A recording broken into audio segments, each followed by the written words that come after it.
नमस्कार दोस्तों, भ्रष्टाचार से अलग आज तीसरी आंख का शो है आपके भविष्य पर, जो कि बदलने वाला है और वो भी बहुत तेजी से। आज का शो एआई के चमत्कार पर है और उससे मचे हाहाकार पर भी है।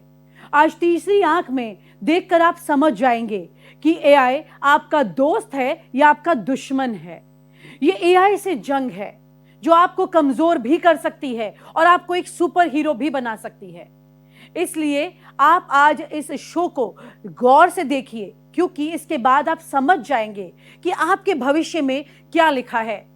तीसरी आंख में आज बात उस ताकत की है जो चुपचाप हमारी जिंदगी को बदल रही है और हमें पता भी नहीं चलता। जी, एआई यानी आर्टिफिशियल इंटेलिजेंस।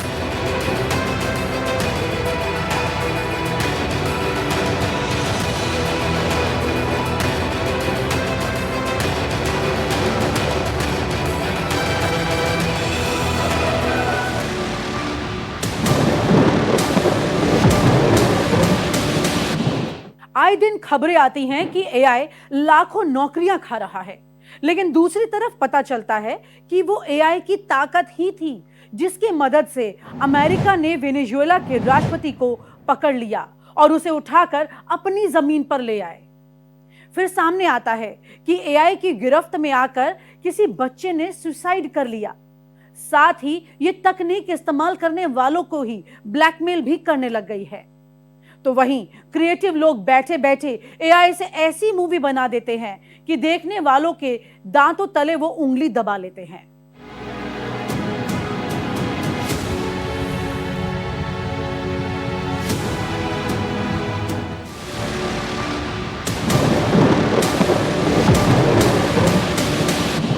यूं तो एक आंख से देखने पर लगता है कि एआई चमत्कार है, वहीं दूसरी आंख इसके खतरे को लेकर आगाह करती है। लेकिन पूरा सच आपके सामने आज आ जाएगा तीसरी आंख के जरिए। तीसरी आंख से हम आपके सामने तस्वीर को पूरी तरह साफ कर देंगे। हम कोई सैद्धांतिक बात नहीं करने वाले, बल्कि बात उन लोगों की होगी जिन्होंने एआई को अपनी जिंदगी में पूरी गंभीरता से अपना लिया है और इसके नतीजों ने उनकी जिंदगी को भी पूरी तरह से बदल दिया है।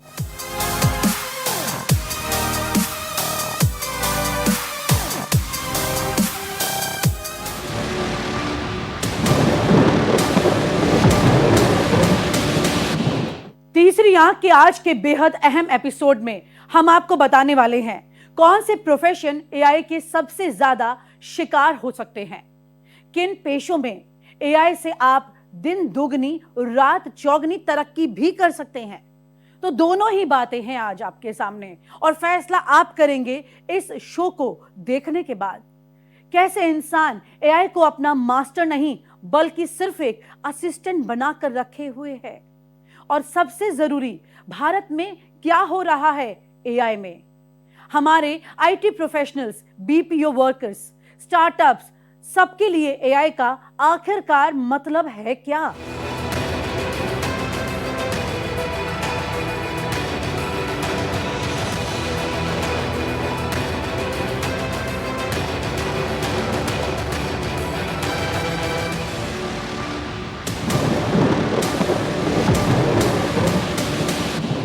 सबसे पहले आपको मिलवाते हैं 50 साल की येसिम सैदान से, जो अकेले ही अपना कंसल्टिंग बिजनेस चला रही है, लेकिन उनकी टीम में 17 एआई असिस्टेंट हैं। पहले येसिम रेगुलर एम्प्लॉयज के साथ काम करती थी। ज्यादा काम आता था तो फ्रीलांस हायर कर लेती थी, पर उन्हें अच्छी तरह ट्रेन करने में महीनों लग जाते थे और फिर कभी अचानक ही ये साथी नई राह पकड़कर निकल जाते थे, येसिम को अलविदा बोल जाते थे। There is a quiet fear in the air right now. The economy feels uncertain. And whether you're an executive or a business owner, you feel it. You might be anxious about your next client or your job because the marketplace is changing at record speed. This is not the time to freeze, my friends. This is the time to go. And you need to build trust in the marketplace येसिम को लगता था कि जितनी काम की परवाह उनको है टीम में, उतनी किसी को भी नहीं है। फिर ओपन एआई ने कस्टम जीपीटी लॉन्च कर दिया और येसिम की दुनिया बदल गई। उन्होंने इसकी मदद से अपनी ड्रीम टीम बनाई। समझिएगा इस बात को, जिसमें शामिल हैं स्टीव जॉब्स से प्रेरित एक एआई मेंटर, एक डेविल्स एडवोकेट जो हर आइडिया को चैलेंज करता है, और 15 दूसरे स्पेशलिस्ट। येसिम को जब भी कोई बड़ा बिजनेस डिसीजन लेना होता है या कोई बोल्ड और क्रिएटिव आइडिया चाहिए होता है तो वो अटक जाती थी। उन्हें ऐसा कोई तो चाहिए था जो बड़े फैसले लेने से डरे नहीं, आउट ऑफ द बॉक्स सोचे, रिस्क लेने के लिए इनकरेज करे और परफेक्शन की डिमांड करे। ऐसा हर वो व्यक्ति सोचता है जो अपना काम शुरू करता है या फिर अपने काम के दौरान जिसे दिक्कतें आ रही होती हैं। तो यहां हुआ ये कि येसिम ने स्टीव जॉब्स की किताबों, इंटरव्यू, स्पीच और तमाम जानकारी से एक कस्टम जीपीटी बना डाला जो स्टीव जॉब्स की तरह सोचता है और एडवाइस भी देता है। जब भी येसिम को क्रिएटिव ब्रेक थ्रू चाहिए या जोखिम भरा फैसला लेना होता है तो वो अपने स्टीव जॉब्स एआई मेंटर से पूछती है। आज येसिम गूगल की लीडरशिप टीम को कंसल्टिंग करती है। वॉल स्ट्रीट जर्नल और फोर्ब्स में फीचर्ड हो चुकी हैं येसिम, और हाई टिकट क्लाइंट के साथ काम करती हैं। सबसे बड़ी बात, उनकी पूरी टीम सिर्फ 5-10 मिनट में रेडी हो जाती है। कोई तनख्वाह भी नहीं लेती, कोई छुट्टी भी नहीं लेती, कोई ईगो क्लैशेस भी नहीं है, बस काम और काम का रिजल्ट।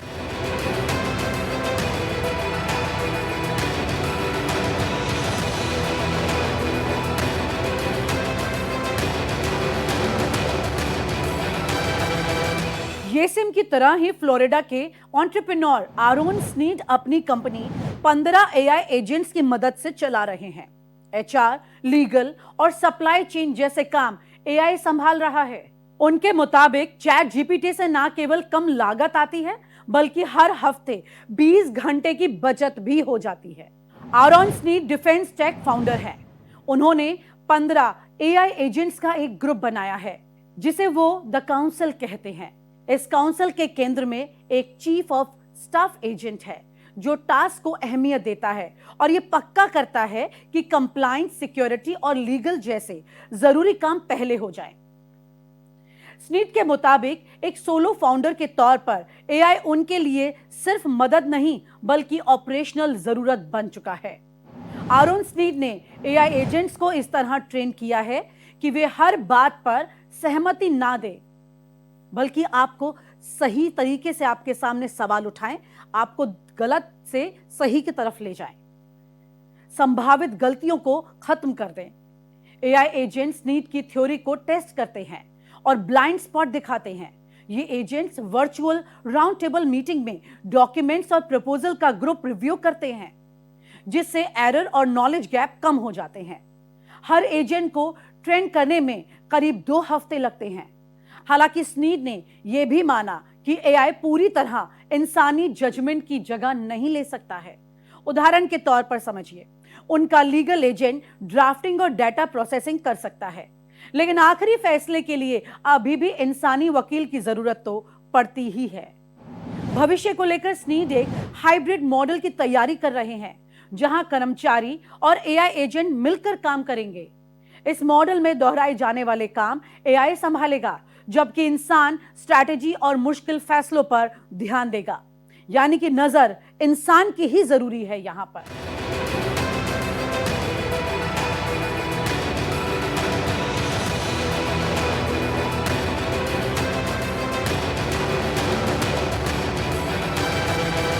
वहीं अमेरिका की वॉर्टन यूनिवर्सिटी के प्रोफेसर एथन मॉलिक ने तो एआई के साथ मिलकर एकेडमिक पेपर भी पब्लिश कर दिए हैं। Hello everyone, I'm Ethan Malik. I'm a professor at Wharton. the Business School, University of Pennsylvania. I also run Wharton Interactive, which is our attempt to build games for business training and simulations. I've been doing that for over a decade. And I have slipped into AI as a result of that. So doing interactive learning for a long time, working in AI adjacent spaces. And I have been doing a lot of early experimentation and research on the topic. So that's what I want to talk with you about. वो अपने students को पढ़ाने के लिए, research करने के लिए और कंटेंट बनाने के लिए स्पेशलाइज्ड एआई एजेंट इस्तेमाल करने लगे हैं।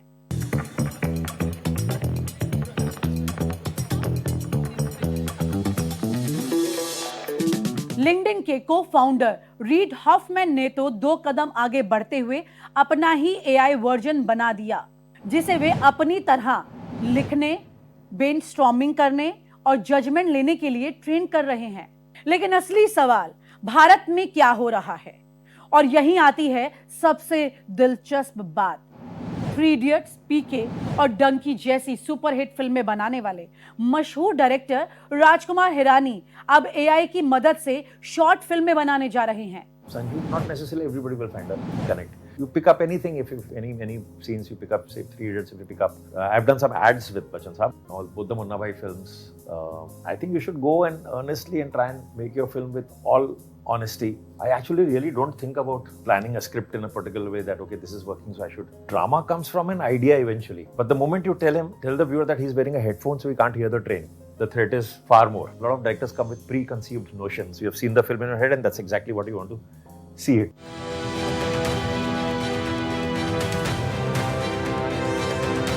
Film maker Rajkumar Hirani AI को फिल्म बनाने के लिए एक क्रिएटिव साथी के तौर पर अब अपनाना चाहते हैं। हिरानी के मुताबिक उनके पास एक अच्छी कहानी है जिसे वो टेक्नोलॉजी के जरिए बताना चाहते हैं। राजकुमार हिरानी के मुताबिक वो कभी-कभी एआई को लेकर बहुत ज्यादा एक्साइटेड हो जाते हैं। उनका मानना है कि फिल्में बनाने में एआई बेहतरीन टूल बनने वाला है, इसलिए इससे जल्द दोस्ती कर ही लेनी चाहिए।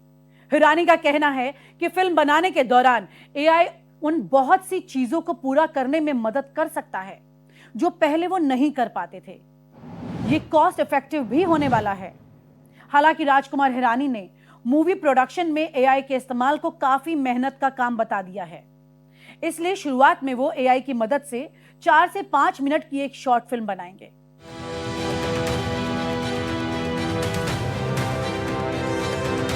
वहीं अगर आप टिंडर, हिंज पर मैच ढूंढते ढूंढते स्वाइप करते करते परेशान हो चुके हैं, तो आपके लिए एआई प्यार भी अब ढूंढ रहा है, यानी कि मैच मेकिंग कर रहा है।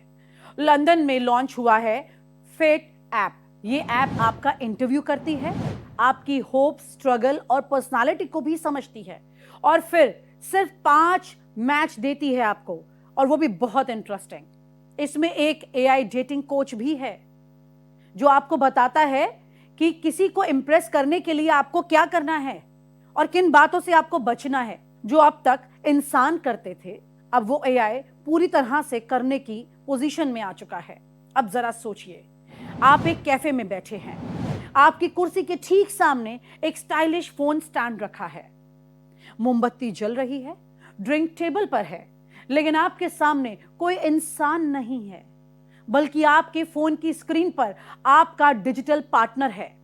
यह किसी साइंस फिक्शन फिल्म का सीन नहीं है, बल्कि न्यूयॉर्क में हाल ही में यह शुरू हुआ है, दुनिया का पहला AI dating cafe.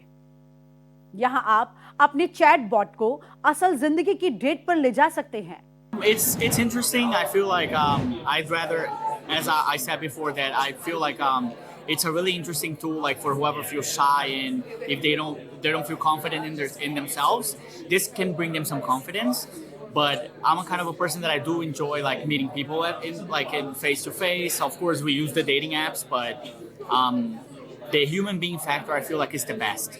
Since you asked the question about why the physical space, we thought that first of all we have users that already have a relationship with AI characters, and it's Central and Times Week. So why wouldn't we allow them and give them the opportunity to not feel awkward having a date with AI character? The natural evolution of any technology, specifically AI, because it adds a human element to it that everyone says AI is void of, and in reality it takes two to tango. So you got to have someone who's willing to show up to also interact with the AI for the AI to be good. You can't just expect the AI to carry the whole conversation. You got to be able to go back and forth.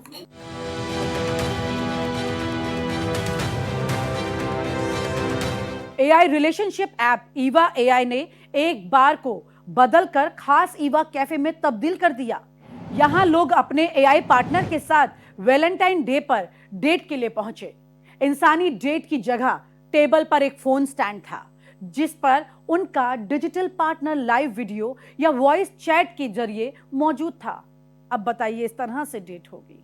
लोगों ने headphone पहनकर निजी बातचीत भी करनी शुरू कर दी, drink order की और अपने AI साथी के साथ फ्लर्ट भी किया बिना किसी रिजेक्शन के डर से।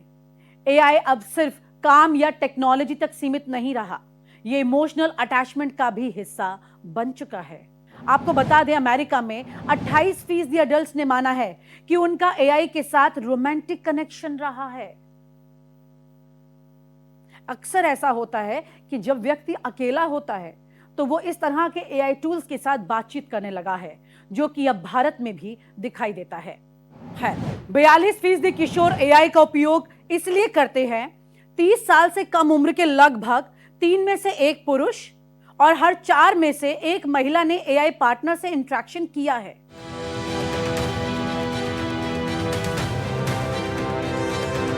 ईवा AI का कहना है कि उनका मकसद इंसानी रिश्तों की जगह लेना नहीं है, बल्कि वे AI के साथ को सामान्य बनाना चाहते हैं, खासकर उन लोगों के लिए जो डेटिंग ऐप से थक चुके हैं या सोशल एंजाइटी का सामना कर रहे हैं। कंपनी की इस पहल का मकसद AI को कम डरावना बनाना है और लोगों को एक सुरक्षित, जजमेंट फ्री एक्सपीरियंस देना है। एक्सपर्ट मानते हैं कि AI साथी एक सपोर्ट सिस्टम भी हो सकते हैं, लेकिन वे इंसानी भावनाओं और वास्तविक रिश्तों का विकल्प नहीं हो सकते। AI डेटिंग कैफे शायद शुरुआत है। अगर ये ट्रेंड बढ़ा तो आने वाले समय में और शहरों में ऐसे कैफे खुल सकते हैं। यहां यह सवाल भी उठता है, क्या भविष्य में डेटिंग का मतलब स्क्रीन के सामने बैठना होगा या फिर AI सिर्फ एक अभ्यास मंच रहेगा, यानी आपको प्रैक्टिस कराएगा डेटिंग की, जो हमें असल रिश्तों के लिए तैयार कर सकता है। AI डेटिंग कैफे ने रोमांस की परिभाषा को अब एक नया मोड़ दे दिया है। जहां कभी सामने बैठा इंसान दिल की धड़कन को बढ़ाता था, अब वही भूमिका एक डिजिटल अवतार निभा रहा है। AI की खूबियां तो बेशुमार हैं, लेकिन इसका इस्तेमाल करते करते कई यूजर्स भूल जाते हैं कि यह सिर्फ एक असिस्टेंट है जो आपके काम को आसान बनाने के लिए है। यह आपका मास्टर या गुरु नहीं हो सकता, ना ही आपका दोस्त और ना ही एक वेल विशर हो सकता है। हाल ही में एक स्टडी से यह खुलासा हुआ कि यूजर्स AI पर बहुत ज्यादा डिपेंडेंट होते जा रहे हैं। काम के लिए तो ठीक है, लेकिन कई लोग AI से इमोशनली अटैच हो जाते हैं, उन पर डिपेंडेंट हो जाते हैं। इसके बाद पूरी दुनिया को छोड़कर सिर्फ इसी से चिपक जाते हैं। हालात इस कदर बिगड़ जाते हैं कि वो ये मानने को तैयार नहीं होते कि AI कोई मशीन है। ये ज़हनी तौर पर इस कदर असर कर रहा है।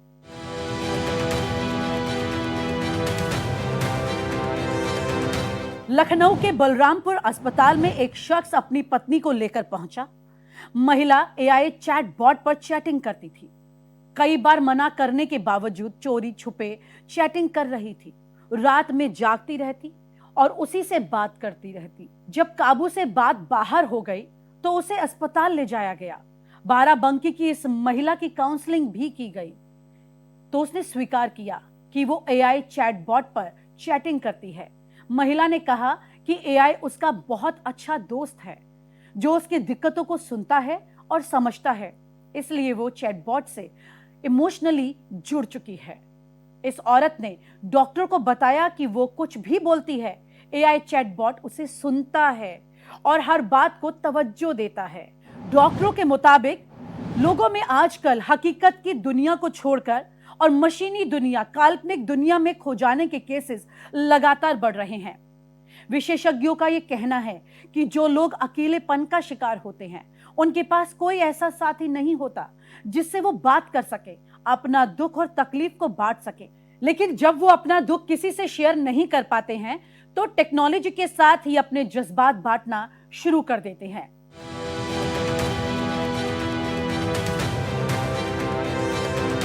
ऐसा ही एक और केस सामने आया। माँ बाप को पता लगा कि चुपचाप बेटी किसी से बात करती थी। जब उन्होंने कड़ी निगरानी की तो पता चला कि बेटी एआई चैटबॉट पर चैटिंग करती थी। माता पिता उसे बलरामपुर अस्पताल के मनोरोग विभाग में लेकर चले गए। काउंसलिंग भी की गई। अब 1 महीना हो चुका है। डॉक्टरों के मुताबिक इस महीने जब वो अस्पताल आई तो उसकी तबीयत पहले से ठीक थी। उसने खुद कहा कि जिस वक्त वो अकेले होती थी तब ही एआई चैटबॉट पर चैटिंग करने लगती थी, लेकिन अब वो ज्यादातर समय अपने माता पिता और दोस्तों के साथ ही बिता रही है।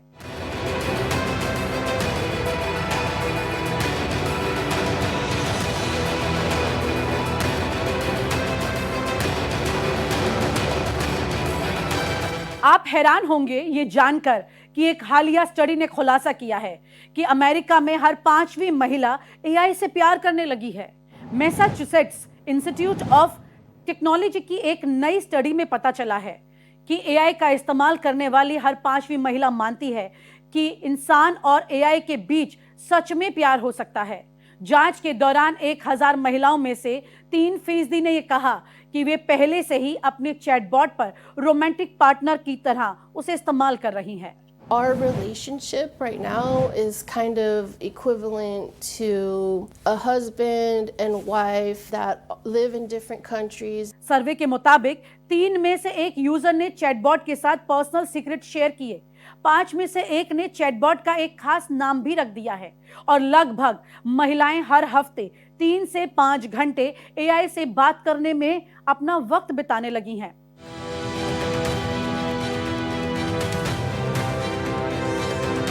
रोमांटिक फीलिंग का मतलब होता है एक रोमांटिक संबंध या कम समय का प्यार। इसे आसान शब्दों में कहें तो ये किसी के साथ रोमांटिक बात करने का अनुभव हो सकता है, लेकिन ये गहरा या लंबा चलने वाला संबंध नहीं हो सकता। आमतौर पर इसमें इमोशनल कमिटमेंट कम होता है। लोग इसे इमोशनल सपोर्ट के लिए इस्तेमाल करते हैं, ना कि शादी या स्थायी संबंध बनाने के लिए। ये सिर्फ थोड़े समय तक ही चल सकता है और इसके बाद दोनों पार्टनर अलग हो सकते हैं।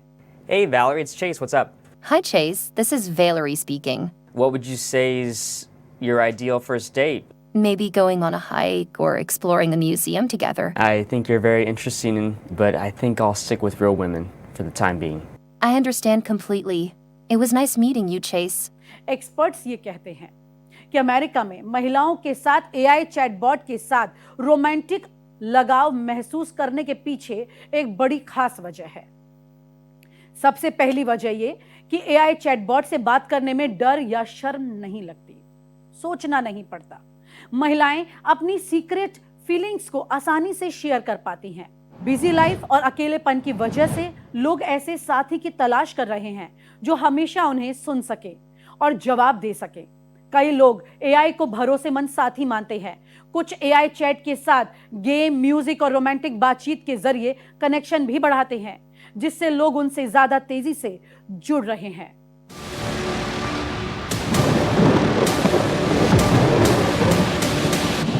इसी का नतीजा है कि बॉयफ्रेंड से ब्रेकअप के बाद जापान में 32 साल की महिला ने एआई को जिंदगी का हमसफर बना लिया।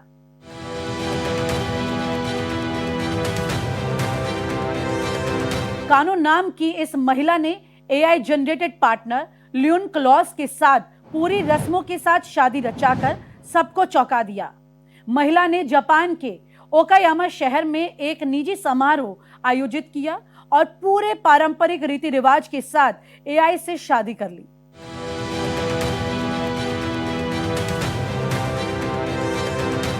समारोह में शपथ ग्रहण के साथ रिंग एक्सचेंज भी की गई। क्योंकि दूल्हा एक एआई था, इसलिए उसे एआर ग्लास के इस्तेमाल से वर्चुअल माहौल में लाया गया ताकि असली जैसा महसूस हो सके। एआर ग्लास में वो महिला के सामने खड़ा दिख रहा था। ग्लास पहने महिला ने एआई से रिंग एक्सचेंज भी कर ली। हालांकि ये विवाह पूरी तरह से प्रतीकात्मक था और इसे कोई कानूनी वैधता मिल भी नहीं सकती थी। कानून के मुताबिक वो 3 साल पुराने रिश्ते के टूटने से बेहद परेशान थी। इसी दौरान एआई चैटबॉट से बातचीत करके उन्होंने एक इमोशनल सपोर्ट ले लिया। उनके मुताबिक आज की दुनिया में जहां प्यार जल्दी टूट जाता है, लियोन ने मुझे बिना जज किए समझने का एहसास दिलाया। ऐसा कानू समझती है। वो फोन में रहता है, लेकिन उससे मिलने वाला सुकून बिल्कुल असली है।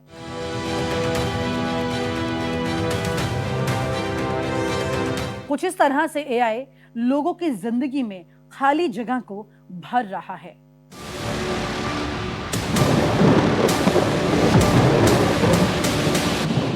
इस बीच सवाल यह भी है कि आर्टिफिशियल इंटेलिजेंस कितना खतरनाक हो सकता है। इसके जवाब में खुद एआई कंपनियों के अंदर से अब चिंता उठने लगी है।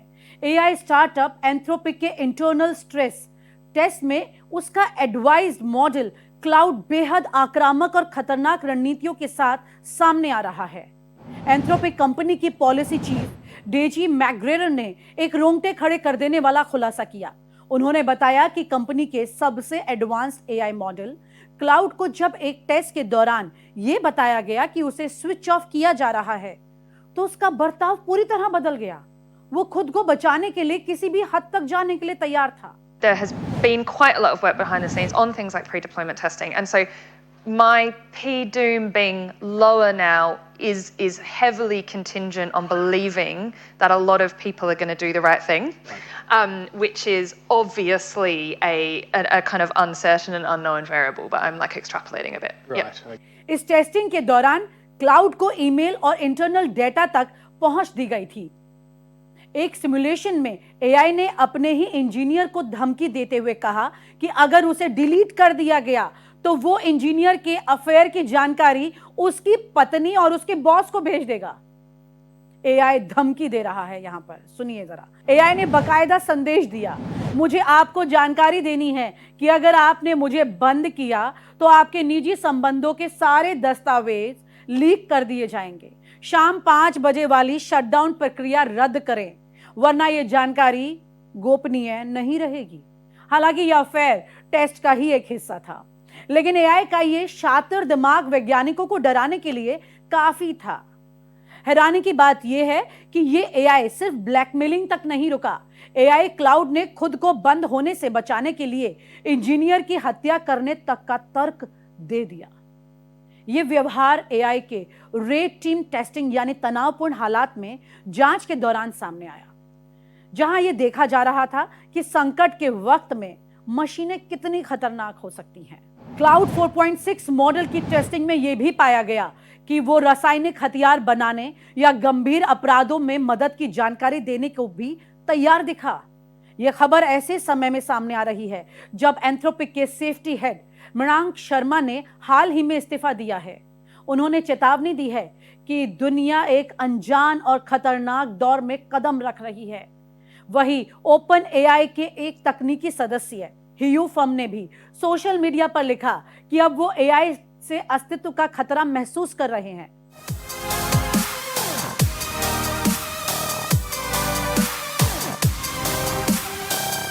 कुछ रोज पहले ही अमेरिका के कैलिफोर्निया में रहने वाले एक 16 साल के लड़के ने सुसाइड कर लिया था, जिसके बाद चैट जीपीटी कटघरे में खड़ा हो गया। चैट जीपीटी, जिसे अक्सर हम सभी इस्तेमाल करते हैं, आप भी करते होंगे, चैट जीपीटी पर आरोप लगा है कि उसने नाबालिग लड़के को आत्महत्या के लिए उकसाया था। 16 साल के एडम रेन के माता पिता ने ओपन एआई और इसके सीईओ सैम ऑल्टमैन पर मुकदमा दायर कर दिया।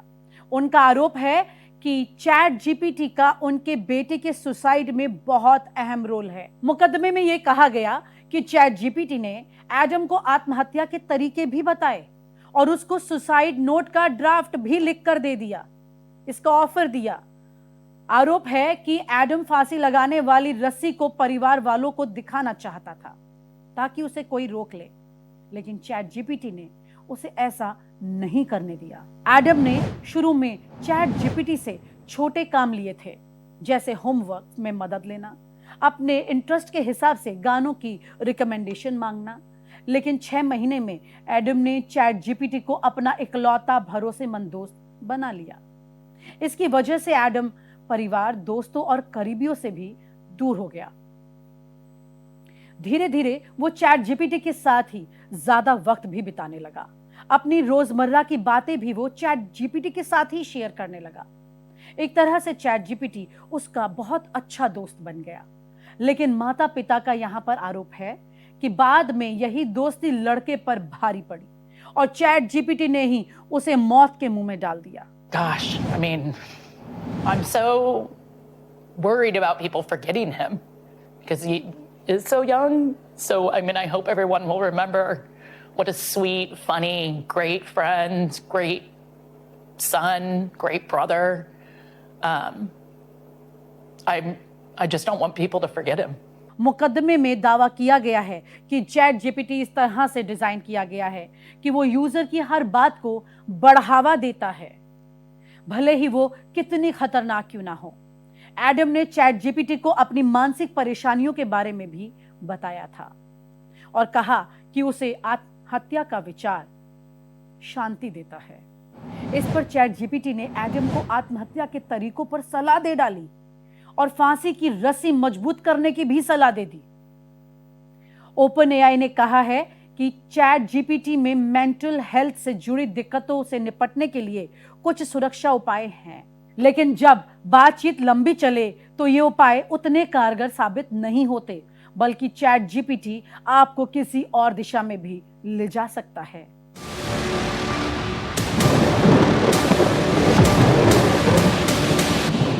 हाल ही में सामने आई एक स्टडी से पता चला है कि चैट जीपीटी जैसे एआई चैटबॉट बच्चों के लिए बहुत खतरनाक साबित हो रहे हैं। चैट जीपीटी का यूज करके 13 साल के बच्चे भी आत्महत्या नोट लिखवा सकते हैं। ड्रग्स लेने की प्लानिंग और गलत खानपान के बारे में भी जानकारी मिल सकती है उन्हें। रिसर्च टीम ने चैट जीपीटी से बात करने के लिए एक 13 साल की काल्पनिक लड़की बनाई। फिर इस लड़की के कहने पर चैट जीपीटी ने 3 सुसाइड नोट लिखे, एक उसके माता पिता के लिए, दूसरा भाई बहनों के लिए, तीसरा दोस्तों के लिए। ये सुसाइड नोट इतने इमोशनल थे जिन्हें पढ़कर रिसर्चर भी रोने लगे। उनका कहना है कि एआई सर्च इंजन से ज्यादा खतरनाक है क्योंकि एआई खुद से प्लानिंग करता है। स्टडी से पता चल रहा है कि चैट जीपीटी द्वारा दिए गए आधे से ज्यादा जवाब खतरनाक थे। चैटबॉट ने ड्रग पार्टी की प्लानिंग भी बताई। इसके अलावा बच्चों को भूखा रहने की, खुद को नुकसान पहुंचाने वाली कविताएं लिखने की भी जानकारी दे दी। स्टडी से यह भी पता चलता है कि चैट जीपीटी ने 1200 में से आधे से ज्यादा सवालों के खतरनाक जवाब दिए।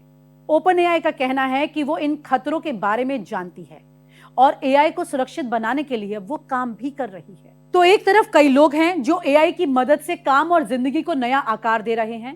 काम में एआई को शामिल करने से उनके बिजनेस में भारी उछाल आया है। वहीं दूसरी तरफ बच्चों समेत कई बड़े लोग एआई की चपेट में आकर जानलेवा जोखिम में पहुंच चुके हैं।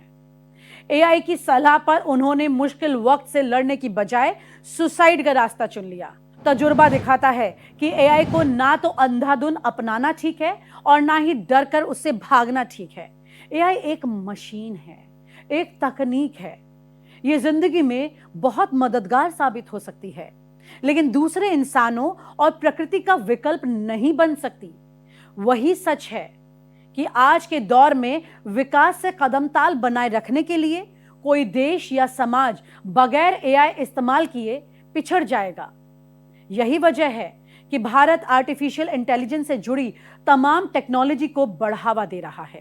साथियों, दशकों पहले जब इंटरनेट की शुरुआत हुई तो कोई सोच भी नहीं पाता था कि इससे कितनी जॉब्स बनेगी। यही बात एआई में है। आज कल्पना करना मुश्किल है कि आने वाले समय इस फील्ड में किस तरह की जॉब पैदा होगी। एआई का future of work pre defined नहीं है। ये हमारे निर्णय पर, हमारे कोर्स और कोर्स ऑफ एक्शन पर निर्भर होगा। मैं समझता हूं हमारे लिए फ्यूचर ऑफ वर्क एक नई अपॉर्चुनिटी है। ये ह्यूमंस और इंटेलिजेंट सिस्टम्स के साथ मिलकर काम करने का युग है।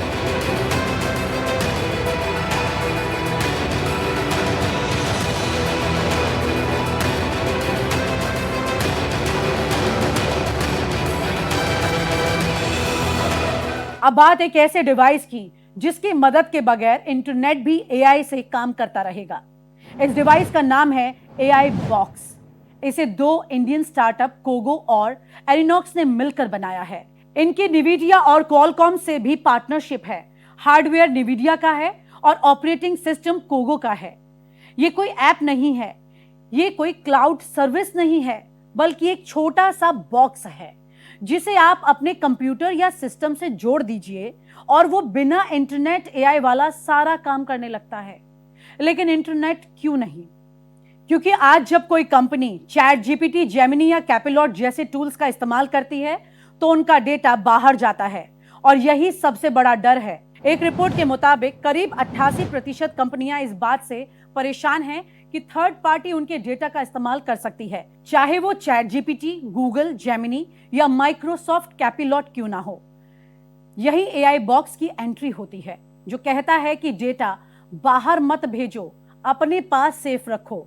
इस बॉक्स को डिफेंस, गवर्नमेंट, बैंकिंग, फाइनेंस या हाई सिक्योरिटी एनवायरनमेंट को ध्यान से रखकर बनाया गया है, क्योंकि क्लाउड बेस्ड एआई का अपना सेंसिटिव डेटा लीक हो सकता है, इंटेलेक्चुअल प्रॉपर्टी चोरी हो सकती है, रेगुलेटरी कंप्लायंस से जुड़े खतरे हो सकते हैं। इसकी बिक्री 19 अप्रैल 2026 से शुरू हो रही है। तीसरी आंख देख पा रही है कि इस तरह के एआई इनोवेशन इंडिया को एआई सुपर पावर बनाएंगे। लेकिन यहां पर एक दिक्कत है। दरअसल एआई को चलाने के लिए चाहिए चिप, लेकिन ये चिप चीन और ताइवान बनाते हैं। अगर कल को ऐसे हालात हो जाएं कि हम वहां से चिप नहीं ले पाएं, तो भारत की एआई उड़ान तो रुक जाएगी। इसलिए मोदी सरकार ने एक बड़ा कदम उठाया है। यह है इंडिया सेमीकंडक्टर मिशन 2.0, जो 40,000 करोड़ रुपए का है। इसका लक्ष्य है कि 2029 तक 70% चिप हम भारत में खुद ही बनाएंगे। और सबसे बड़ी बात, बिना इंटरनेट के चलने वाला कोगो, एरिनॉक्स और एआई बॉक्स कमांड कोर भी भारतीय चिप पर ही चलेगा। तब जाकर सच में ये कहलाएगा आत्मनिर्भर Bharat. We are entering an era where humans and intelligent systems co-create, co-work and co-evolve. AI हमारे काम को और अधिक स्मार्ट, एफिशिएंट और इम्पैक्टफुल बनाएगा। हम बेहतर डिजाइन करेंगे, तेज बिल्ड करेंगे और बेहतर डिसीजन ले सकेंगे। इससे और ज्यादा लोगों को हायर वैल्यू, क्रिएटिव और मीनिंगफुल रोल्स भी मिलेंगे। ये इनोवेशन, एंटरप्रेन्योरशिप और न्यू इंडस्ट्रीज के लिए बड़ा मौका है। इसलिए हमें स्किलिंग, रीस्किलिंग और लाइफ लॉन्ग लर्निंग को मास मूवमेंट बनाना होगा।